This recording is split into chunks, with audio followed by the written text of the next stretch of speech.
La paradoja del sicario tradicional.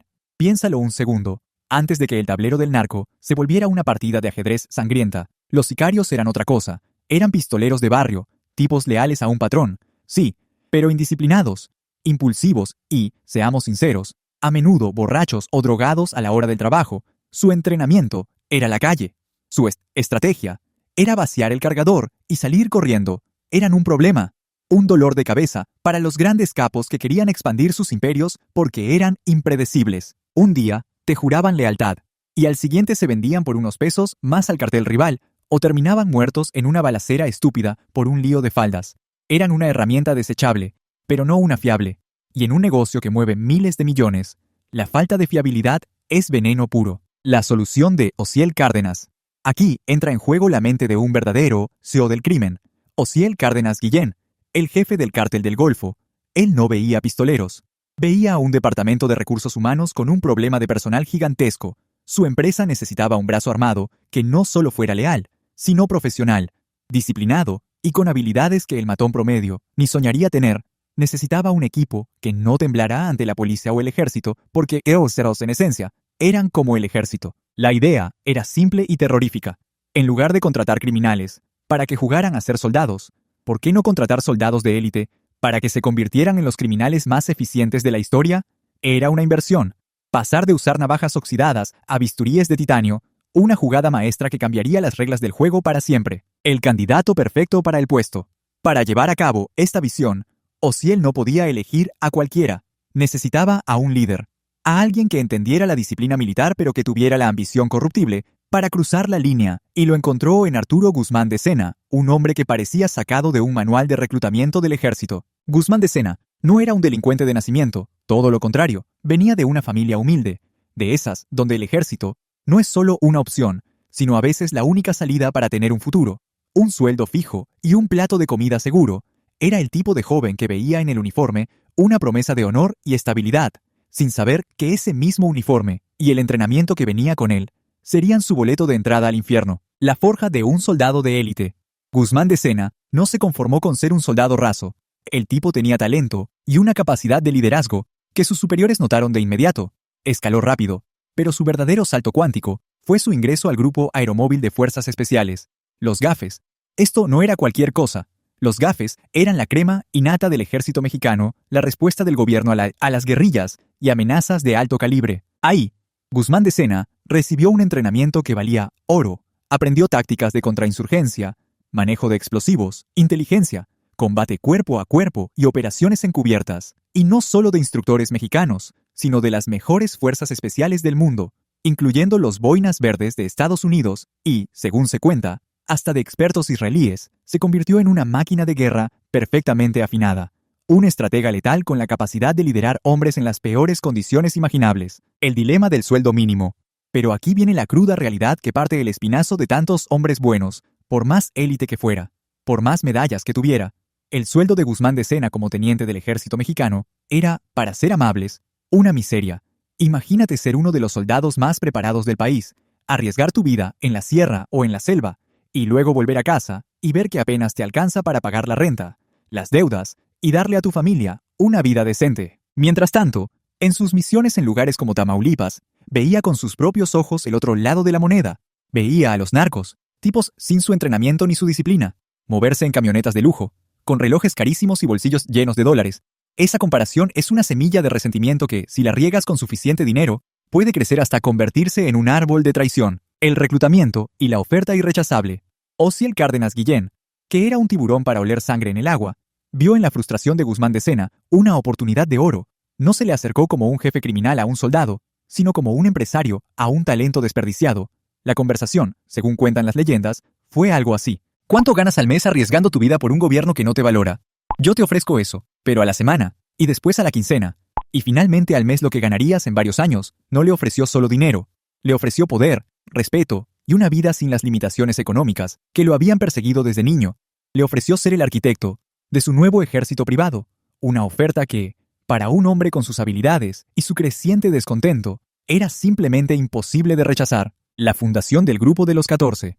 En 1997, Arturo Guzmán de Sena desertó del ejército mexicano, pero no lo hizo solo.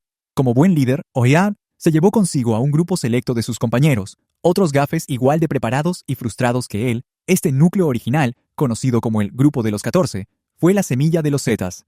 Tipos como Heriberto Lascano, el Lasca, o Jesús Enrique, Rejón Aguilar, el Mamito, no eran simples pistoleros, eran especialistas en comunicaciones, en explosivos, en inteligencia, eran un equipo de operaciones especiales al servicio del narco. Ociel cumplió su palabra, les dio sueldos estratosféricos, casas para sus familias, vehículos y, lo más importante, un propósito claro: proteger al cártel del Golfo y aniquilar a sus rivales con una eficiencia militar nunca antes vista. El misterio detrás del nombre.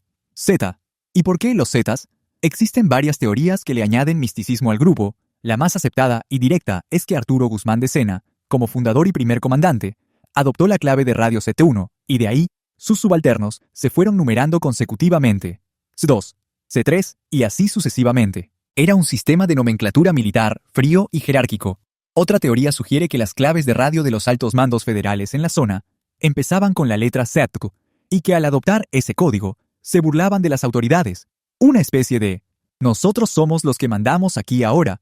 Una tercera versión, un poco más oscura, dice que en la jerga forense, Z era el código para los cuerpos no identificados, una firma macabra que adelantaba el destino de sus enemigos. Sea cual sea el origen, el nombre se convirtió en sinónimo de terror, una estructura corporativa del mal. Lo que hizo a los Zetas tan diferentes fue su organización. Guzmán de Sena no creó una pandilla, creó una empresa paramilitar. Tenían una estructura de mando clara, con jerarquías, roles definidos y protocolos de operación.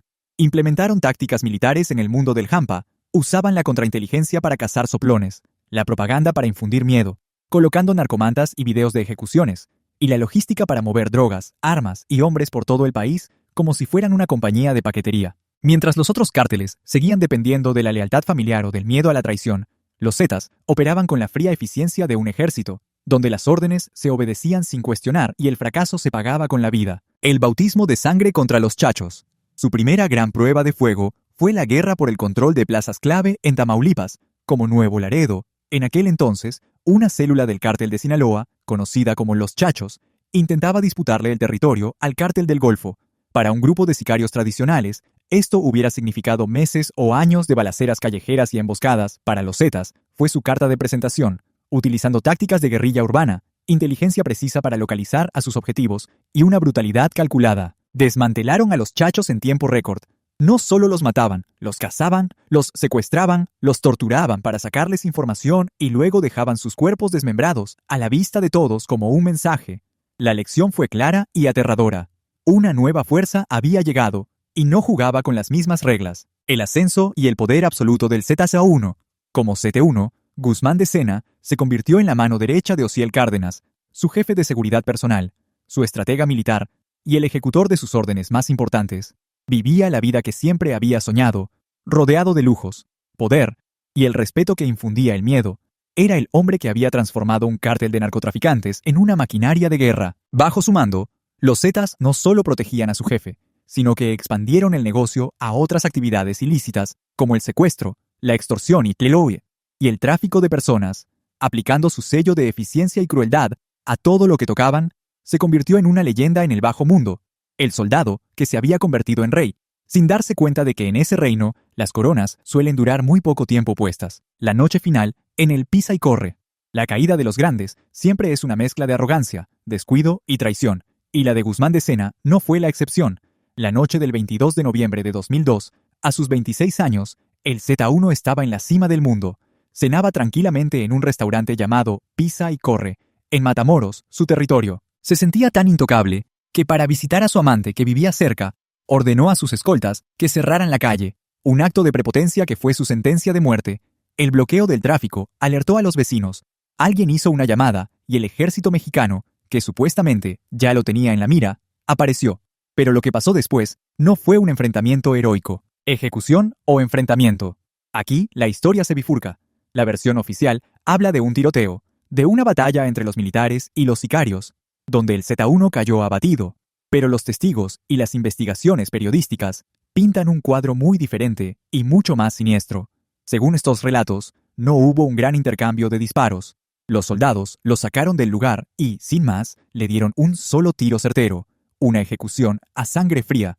Esto alimenta la teoría más oscura de todas, que no fue el ejército quien lo mató por casualidad, sino que fue una operación planeada. ¿Pero planeada por quién? Algunos dicen que fue una traición interna, que su poder y su ego ya eran una amenaza para el propio Ociel Cárdenas, quien habría pactado su entrega. Otros aseguran que fue una venganza de cárteles rivales que se aliaron con militares corruptos para eliminar a su mayor amenaza.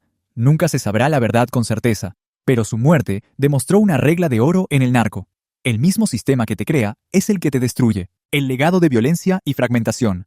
La muerte del Z1 no detuvo a los Zetas. Al contrario, bajo el mando de su sucesor, Heriberto Lascano, se volvieron aún más salvajes e independientes, hasta que finalmente rompieron con el cártel del Golfo y se convirtieron en su propio cártel, uno de los más sanguinarios de la historia. El verdadero legado de Arturo Guzmán, de Sena, no fue el poder que acumuló, ni los lujos que disfrutó. Fue haber abierto la caja de Pandora de la violencia extrema en México. Él profesionalizó la muerte y sus sucesores la industrializaron. Las decapitaciones, las torturas grabadas en video, el uso del terror como arma principal, todo eso fue perfeccionado y popularizado por la organización que él fundó. Cambió el paradigma del crimen organizado, forzando a todos los demás cárteles a volverse igual de brutales para poder competir. Un efecto dominó de horror que sigue golpeando al país hasta el día de hoy. Del honor militar a la infamia eterna. La historia de Arturo Guzmán, de Sena, es la tragedia de un hombre con un enorme potencial que eligió el camino equivocado.